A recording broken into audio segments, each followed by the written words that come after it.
The dust tasted of endings. Vashti knew the flavor well.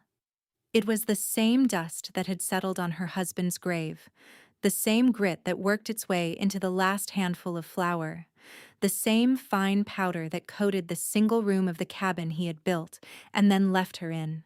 She stood at the cracked window, watching the wind harry the prairie grass, her son, Leo, asleep on the thin mattress behind her. His small breaths were the only sound that mattered in a world that had gone quiet. Her gaze drifted past the meager patch of dirt she called a yard, over the sagging fence line, to the sprawling domain of the Bar T Ranch. It was a kingdom of grass and cattle, ruled by a man who was more shadow than substance in the town of Redemption. Emmett. She knew his name only because the women in the general store spoke it in hushed, respectful tones. He was a man of substance, of land and loss. Vashti had substance of a different sort, a deep, aching void where a husband used to be, and a hunger in her belly that was sharp as a shard of glass. In the largest corral of the Bar T, a shape of pure fury paced the rails. A stallion, black as a starless night, a creature of myth and violence. The cavalry had brought him back a week ago, leading him between two sturdy draft horses, his head tied down, his body a map of rope burns and defiant rage.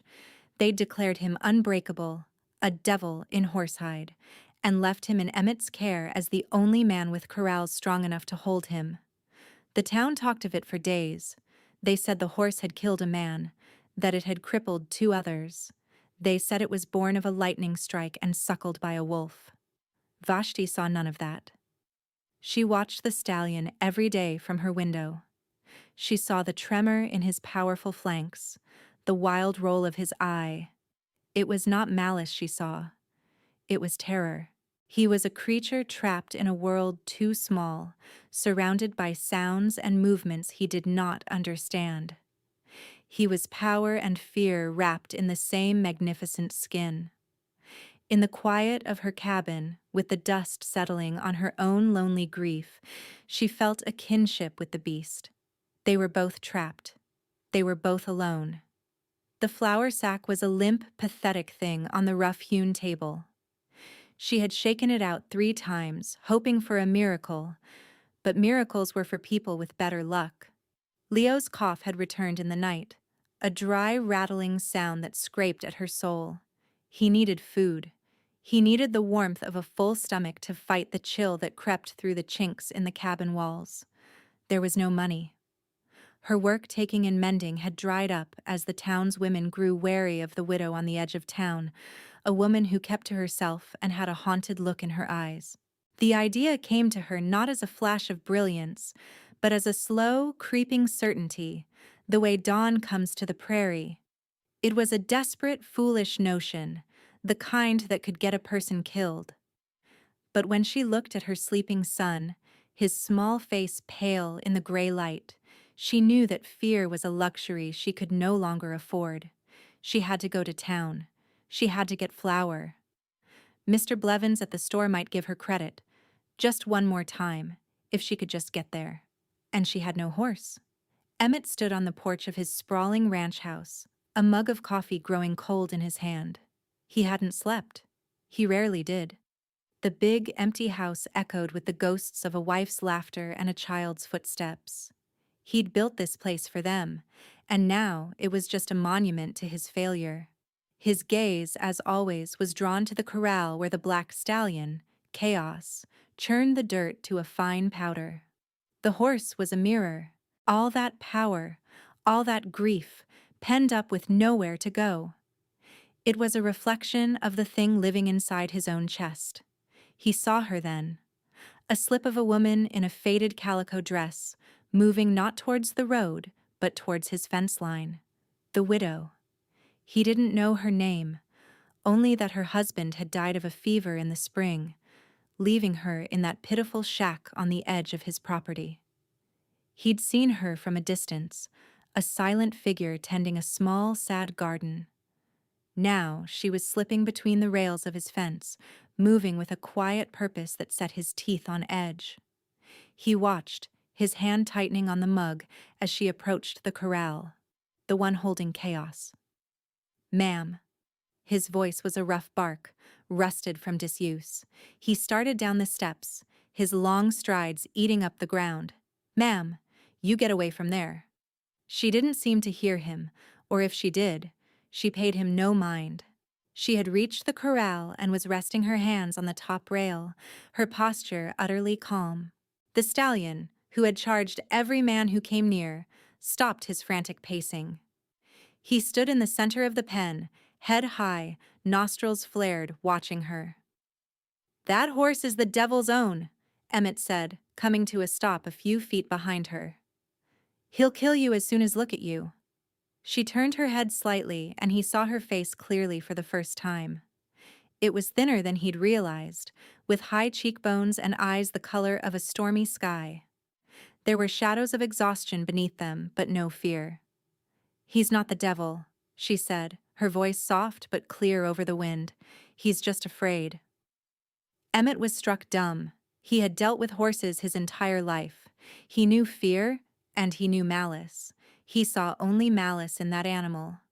But she spoke as if it were a simple truth everyone should know.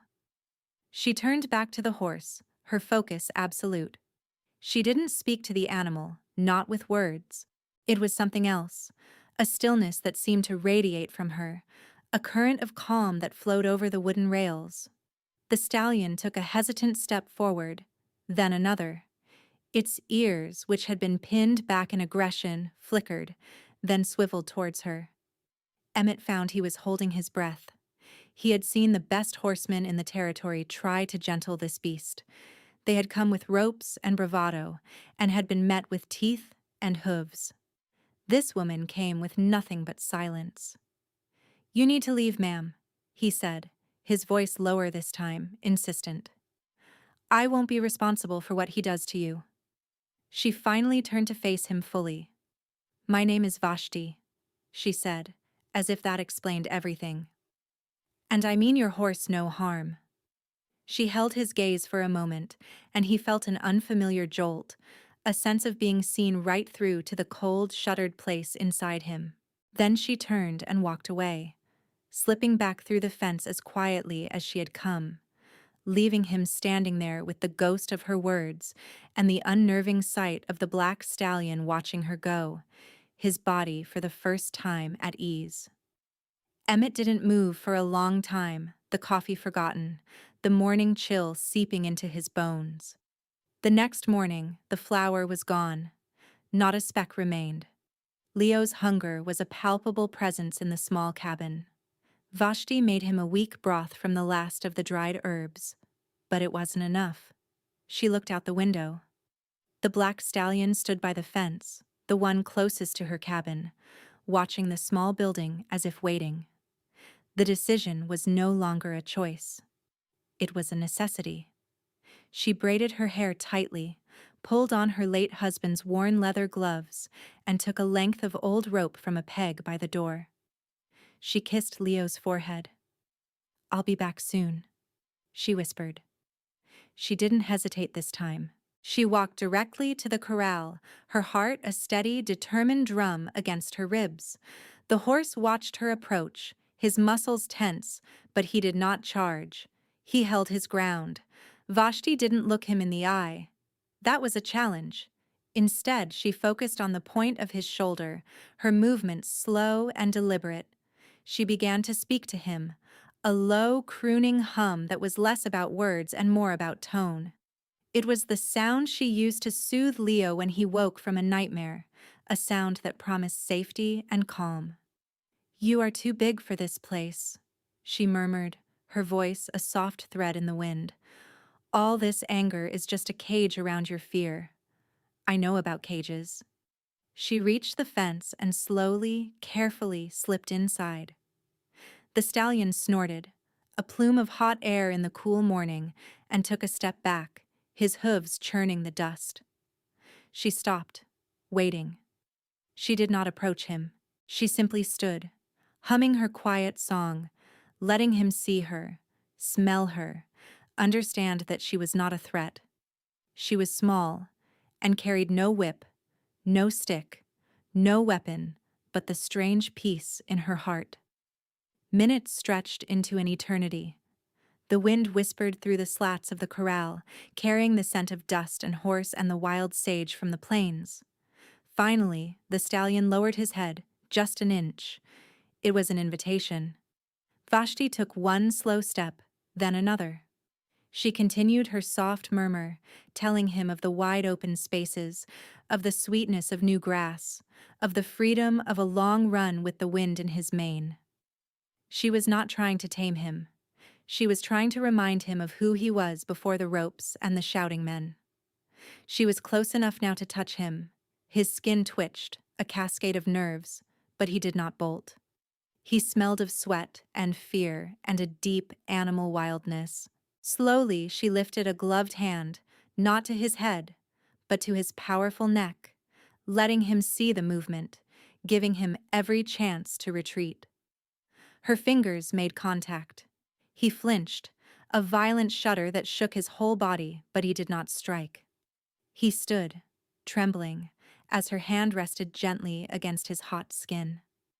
She stroked him, her touch light as a feather, her voice a constant, soothing river of sound. She could feel the terror bleeding out of him, replaced by a weary, trembling curiosity. With her other hand, she slowly worked the rope, fashioning a simple hackamore, a loop around his nose, and a single rein. He resisted at first, tossing his head, but her calm was unshakable. She did not fight him. She yielded when he pulled, and advanced when he softened. It was a dance of trust, a silent negotiation. When the rope was settled, he stood as if in a trance, his breathing deep and even. The fight was gone. Getting on his back was the most dangerous part. There was no saddle. She would have to lead him to the fence and scramble up. One wrong move, one flicker of fear from her, and his terror would return. And with it, the violence. She led him to the rails, her hand firm on his neck, her voice never ceasing. He followed like a lamb. She climbed the fence, her worn skirt catching on a splinter, and for a terrifying second she thought it was over. But he waited. She swung her leg over his broad, powerful back, settling onto the warmth of him. He tensed beneath her, a mountain of coiled muscle, but he did not buck. He stood, waiting for her command. Riding to town was like riding the wind itself. The people of redemption stopped in their tracks. Men dropped tools.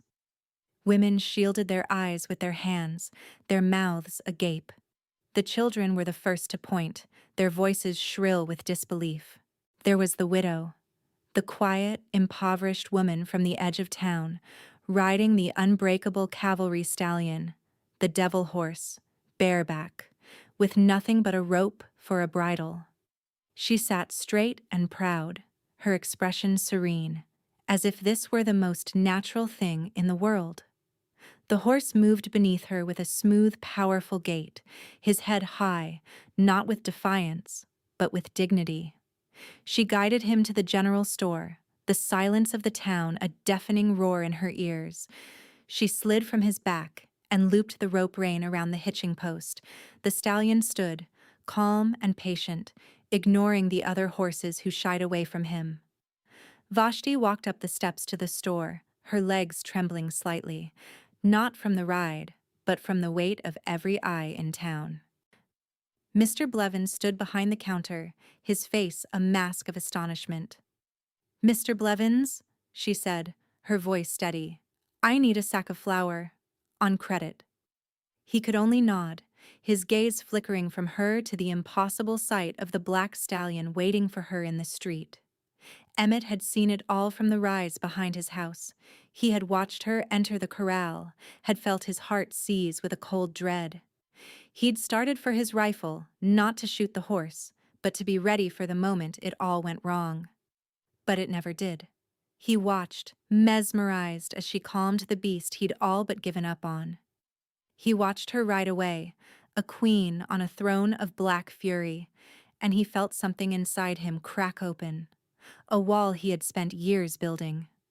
It wasn't just that she had ridden the horse. It was how she had done it. Not with force, not with breaking its spirit, but by healing it. When she returned, guiding the stallion with the heavy sack of flour laid across its withers, he was waiting for her by the corral. He didn't know what he was going to say. Accuse her of theft? Thank her? He felt like a man standing on shifting ground, all his certainties washed away. She slid from the horse's back, her face smudged with dust and flour, and she looked tired but triumphant. How? The word was a croak, all he could manage. She looked from him to the horse, who was nuzzling her shoulder gently. He wasn't fighting you, she said, her voice simple and direct. He was fighting his fear. No one ever spoke to his fear. She ran a hand down the stallion's powerful neck, and the horse leaned into her touch. Emmett looked at her hands, gloved and worn, and then at her face. He saw the deep well of her own pain, her own fear, and understood that she had spoken to the horse in a language they both knew intimately, the language of the broken. "The flour," he said, his voice still rough. "I'll pay for it, and for your time." He felt a flush of shame. He was the richest man in the territory, and she was starving on his doorstep. "I need a job," she said, cutting through his clumsy offer. "Not charity. Let me work with your horses, the difficult ones." It wasn't a plea, it was a statement of fact, a declaration of her worth. It was the boldest thing anyone had said to him in 5 years. "All right," he heard himself say, the word surprising him as much as it did her. "You're hired." The Bar Tea stables became Vashti's sanctuary. The work was hard, the days long, but for the first time since her husband's death, she felt a sense of purpose that went beyond simple survival. The ranch hands were wary of her at first. They were hard men who understood horses through force and domination. They watched her with suspicion as she worked with the outcasts of the herd.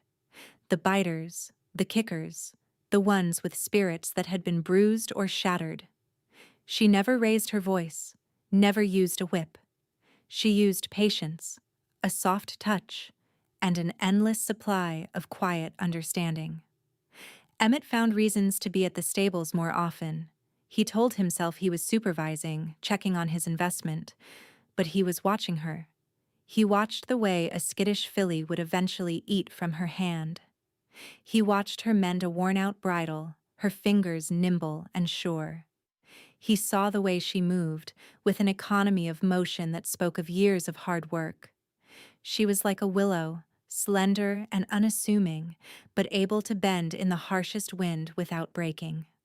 One afternoon, he found her in the tack room, the air thick with the smell of leather and saddle soap. She was working on a particularly stiff piece of leather, her brow furrowed in concentration. He leaned against the doorframe, content to just watch for a moment. "You named him," he said. She looked up, startled. "The stallion. The hands say you call him Shadow." She nodded, a faint blush rising on her cheeks. Chaos didn't suit him. All that noise was just a cover for the quiet inside. He understood that completely. He was a man made of noise and fury on the outside, covering a vast, silent emptiness. "My wife," he began, the words feeling strange and heavy in his mouth. He hadn't spoken of her to anyone in years. She was like that. She could see the thing behind the thing. Vashti stopped her work, giving him her full attention. Her stormy eyes were full of a deep, sorrowful empathy.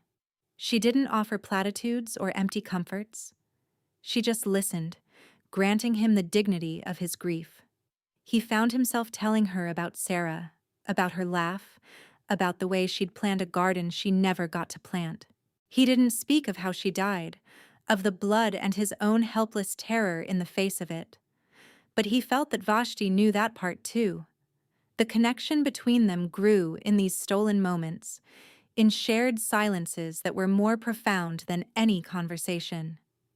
He started leaving a bucket of fresh milk from his dairy cow on her cabin stoop every morning. She started saving him a plate of stew when he worked past supper, leaving it on the stable bench where he'd find it. It was a courtship of small gestures, of needs quietly met without a word being spoken. He was drawn to her strength, a resilience that was so different from his own brittle power. She, in turn, saw past the cold, hard man the world saw to the wounded soul hiding inside. The turning point came on a blustery autumn day. A new horse, a big roan gelding with a mean streak, had been brought in. It had thrown its last two riders and was deemed dangerous. Two of the most experienced hands were trying to get a saddle on it, and the horse was fighting them, its eyes rolling in terror. It reared suddenly, hooves flashing, catching one of the men a glancing blow and sending him sprawling. The other man scrambled back as the horse lunged, its teeth bared. Before Emmett could even shout a warning, Vashti moved. She slipped into the corral, placing herself between the terrified horse and the fallen man. "Easy now," she said, her voice a low anchor in the storm of chaos. The roan hesitated, its attention shifting to her.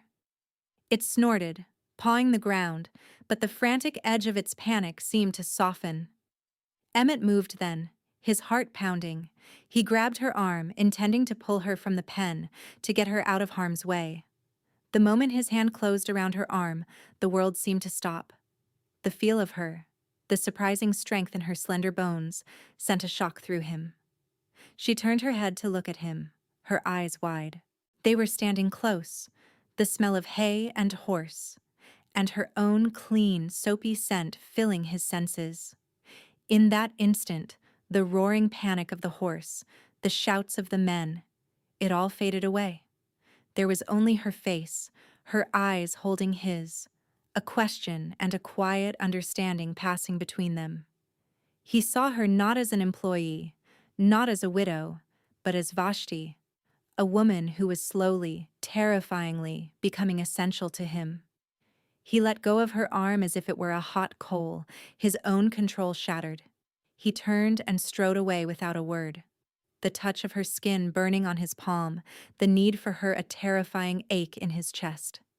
That night, for the first time in years, he dreamed of something other than loss. The next morning, a neatly stacked cord of firewood, enough for a month, was piled by her cabin door. The town of Redemption had a rigid, unspoken order, and Vashti's quiet assent had disrupted it. At the center of this order was Mrs. Elspeth Gable, a woman whose wealth was second only to Emmett's, and whose sense of moral authority was second to none. She was the town's matriarch, its self-appointed judge and jury. For years, she had harbored the not-so-secret hope that Emmett, once he emerged from his grief, would marry her own placid, perfectly suitable daughter, Prudence.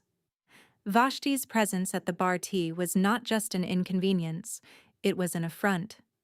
The whispers started in the aisles of the general store, quiet as the rustle of a mouse in the grain sacks. "Strange, isn't it, the way that wild horse took to her?" Mrs. Gable would say, her voice laced with feigned wonder. "Some women just have a way with beasts." The implication hung in the air, ugly and sharp. The talk spread to the sewing circle, then to the men at the saloon. The story of the Unbreakable Stallion was retold, but now it was shaded with something dark. Her skill was no longer a miracle. It was unnatural. Vashti felt the change in the air. The women who had once offered a polite nod now looked through her. Mr. Blevins became curt, his eyes skittering away from hers when she came to settle her account. She tried to ignore it, to focus on her work and on Leo, whose cheeks were finally regaining their color. She found her peace in the stables, with the honest, uncomplicated company of the horses. They did not judge. They did not whisper. They only knew the truth of a gentle hand and a calm heart. Emmett was blind to it at first, lost in the fog of his own reawakening feelings for Vashti. But he began to notice the cold shoulders she received in town, the way conversations would cease when she entered a room. He was a man who valued his privacy, who had held the town at arm's length for years, but he was also a man who understood power, and he recognized the scent of a campaign waged in shadows. The threat came to a head at the annual church picnic, a mandatory social event for everyone in Redemption. Vashti had been reluctant to go, but Emmett had insisted. "You're part of the bar T now," he'd said, his tone leaving no room for argument. "You belong there." He'd even brought Shadow, saddled and gleaming, for her to ride. It was a public statement, and everyone understood it. They arrived together, a fact that did not go unnoticed.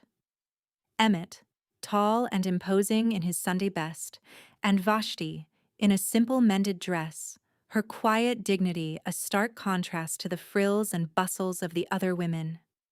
Mrs. Gable watched them from her throne-like position behind the potluck table, her smile thin and sharp as a knife's edge. She waited until the whole town was gathered, plates filled with fried chicken and potato salad. Then she made her move.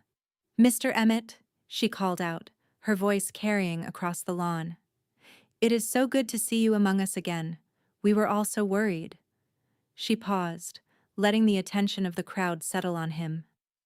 "And you've brought your horse trainer." She let the words hang, dripping with insinuation. "It is a marvel, truly," Mrs. Gable continued, her eyes fixed on Vashti, who felt the blood drain from her face. "What kind of woman can tame a beast that the United States Cavalry could not? It takes a very particular kind of influence. Some might even say an unnatural one." The word unnatural echoed in the sudden silence. It was a charge of witchcraft, laid as plain as day, without ever using the word. The townsfolk shifted, their gazes moving from Mrs. Gable to Vashti, their minds poisoned by weeks of whispers. Vashti looked to Emmett, her heart hammering against her ribs. She saw the conflict in his face, the storm in his eyes. He was a man who commanded respect, whose word was law in this valley. This was his town, his community. But he was also a man haunted by loss, terrified of public scrutiny, a man who had walled himself off from this very world. She saw him hesitate. He opened his mouth, then closed it. The moment stretched, thick with betrayal. His silence was his answer. It was a condemnation, a public abandonment. The humiliation was a physical blow. Vashti felt the heat rise in her cheeks, the sting of tears she refused to let fall. Without a word, she turned.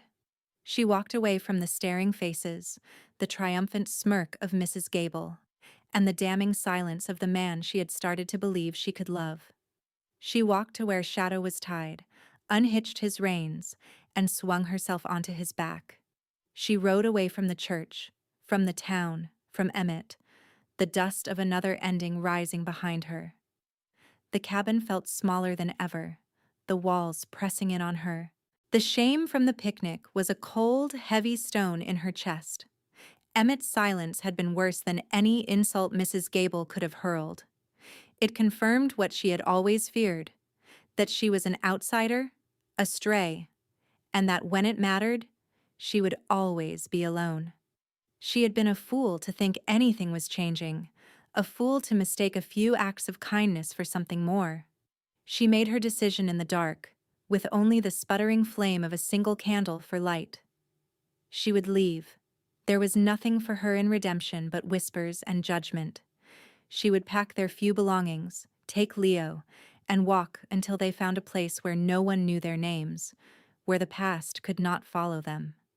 It was a terrifying prospect, but it was better than staying here, better than waiting for the next humiliation, the next betrayal. She would leave to protect her son and to protect the last fragile remnants of her own pride. Section. That night, Leo's cough returned with a vengeance. It was a deep, ragged sound that shook his small frame. By morning, he was burning with fever, his skin hot to the touch, his breathing shallow. Vashti's plans to leave vanished, replaced by a primal, all-consuming fear. She tried all the simple remedies she knew, cool cloths, sips of water, but the fever only climbed. Leo grew listless, his eyes glassy and unfocused. Panic began to set in. She needed Dr. Miller. She ran to her neighbor's homestead, a mile down the road, and begged him to ride to town for the doctor. The man, whose wife was a regular at Mrs. Gable's sewing circle, looked at her with pity and suspicion. "Doc's out at the Sinclair place," he said, avoiding her eyes. "Won't be back for a day or two." It was a lie, and she knew it. The whispers had done their work. She was an outcast. No one would help her. Despair washed over her, cold and absolute. She stumbled back to her cabin, her son's labored breathing the sound of her own failure. She was alone, truly alone. But as she knelt by Leo's cot, stroking his hot forehead, something shifted inside her. The despair burned away, leaving behind a hard, defiant core of resolve. She would not lose him. She had lost a husband to fever. She would not let it take her son. If the world would not help her, she would save him herself. Emmett had not slept. The image of Vashti's face as she walked away from the picnic was burned into his mind. The hurt, the betrayal, the strength in her spine even as she was being publicly broken, it had shattered his carefully constructed walls. His silence had been the act of a coward. He had let his fear of gossip, his terror of drawing attention to his own scarred life, override the one true thing he had felt in years. He had failed her.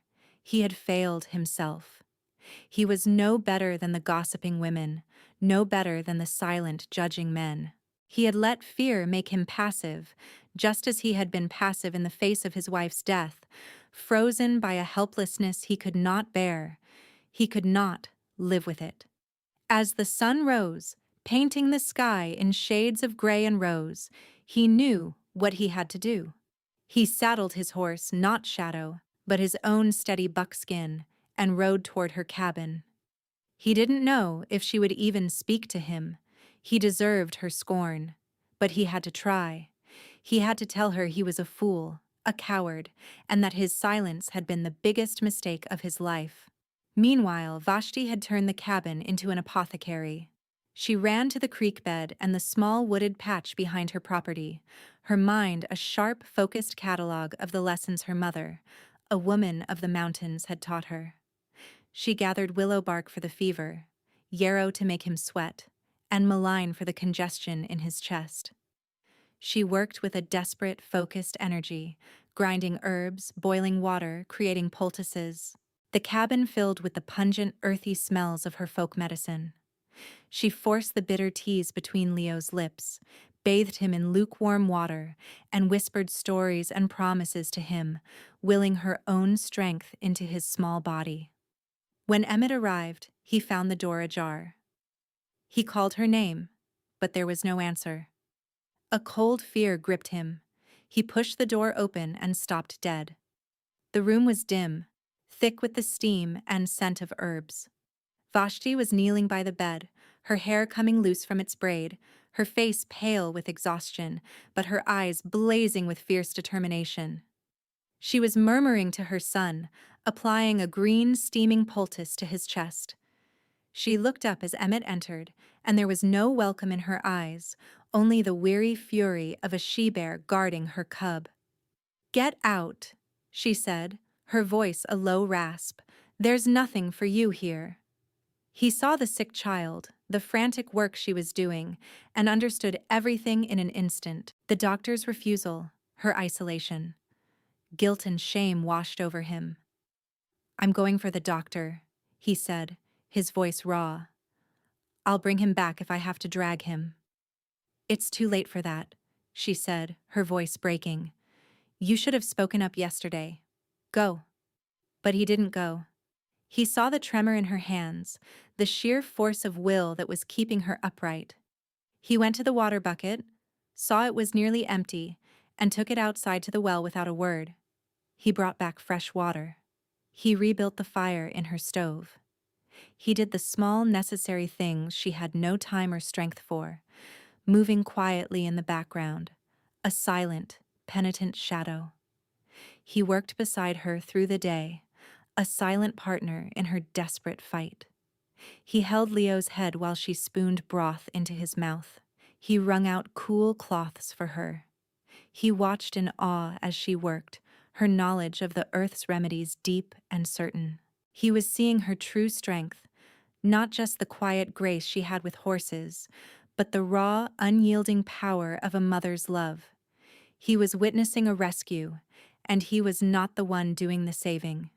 Toward evening, as the light began to fail, Leo's breathing deepened. The frantic, shallow gasps eased into a slower, more natural rhythm. A light sheen of sweat broke out on his forehead. The fever had broken. Vashti touched his cheek, then his forehead, and a ragged sob of relief escaped her lips. She sagged against the bed, her strength finally giving out. Emmett was there. He caught her, his arms going around her, supporting her weight. She was light as a bird in his arms. She leaned against him, her exhaustion absolute, and for the first time, she let herself be held. He pressed his cheek against the top of her head, breathing in the scent of her hair and the herbs, and knew, with a certainty that shook him to his core, that he would never let her go again. He had come to rescue her, but in the end, she had saved him from the prison of his own silence. The next morning, Emmett rode into town. He did not go to the saloon or the mercantile. He went straight to the small, neat house of Mrs. Elspeth Gable. He found her on her porch, watering her geraniums. She greeted him with a triumphant smile, which faltered when she saw the look on his face. It was a look of cold, quiet fury. "Elspeth," he said, his voice low and carrying in the morning air. Several of her neighbors, out for their morning constitutionals, stopped to listen. The whispers stopped today. Mrs. Gable drew herself up. "I don't know what you mean." "You know exactly what I mean," Emmett said, his voice cutting through her pretense. "Vashti is the finest woman I have ever had the privilege to know.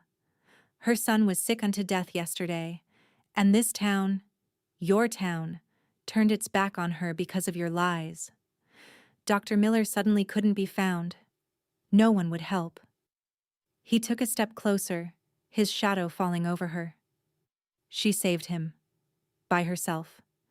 With a courage and a knowledge that you could not comprehend. Any insult to her, from this day forward, is an insult to me. Any person who treats her with anything less than the utmost respect will find that they have no business with the bar tea. No credit at the store I own, no grazing rights on my land, no work for their sons. Am I clear?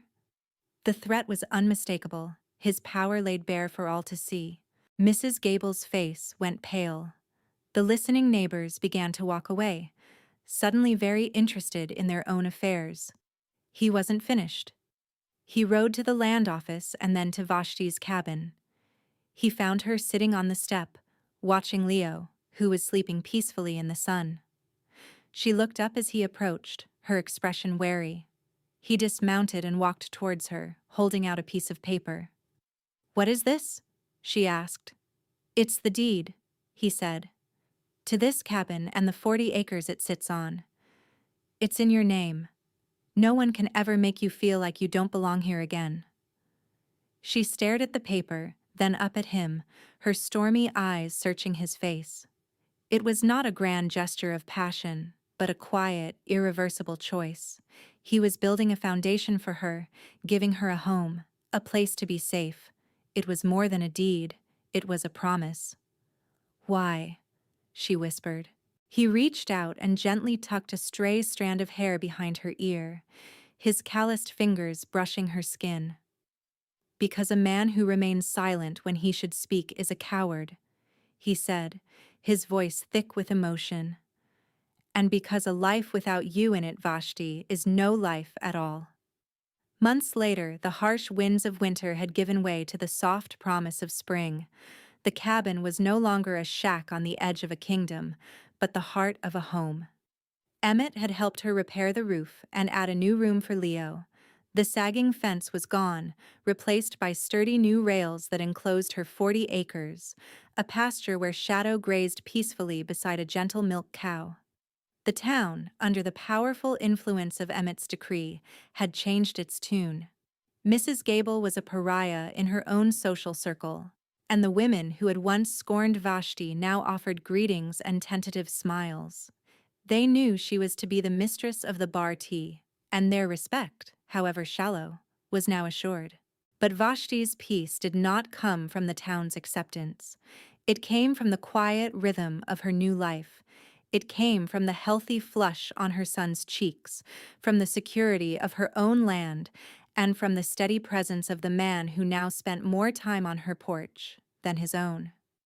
One evening, as the sun bled across the horizon, painting the prairie in hues of orange and purple, she sat on the porch swing Emmett had built, watching him teach Leo how to carve a small bird from a piece of scrap wood.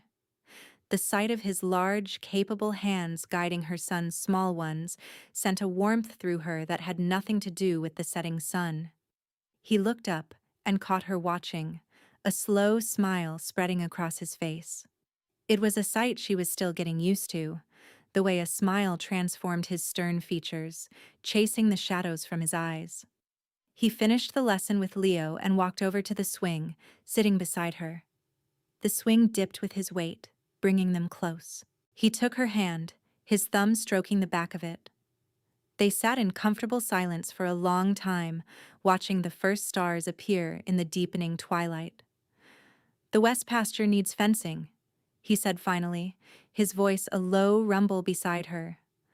"I thought we could ride out tomorrow, together." It wasn't a question, but an assumption of a shared future, of days and tasks and seasons spent side by side. She leaned her head on his shoulder, the rough wool of his shirt familiar and comforting against her cheek. The wild frontier was still out there, with all its dangers and uncertainties. But here, on this small patch of land, with this man beside her, she was home. The unbreakable stallion grazed in the twilight, a testament not to the one who had broken him, but to the woman who had made him whole. And in the quiet of the evening, Emmett knew she had done the same for him. He had been saved, not from a physical threat, but from the slow death of a closed and lonely heart. They had rescued each other. The love story was not in the grand gestures, but in the slow, steady work of building a fence together.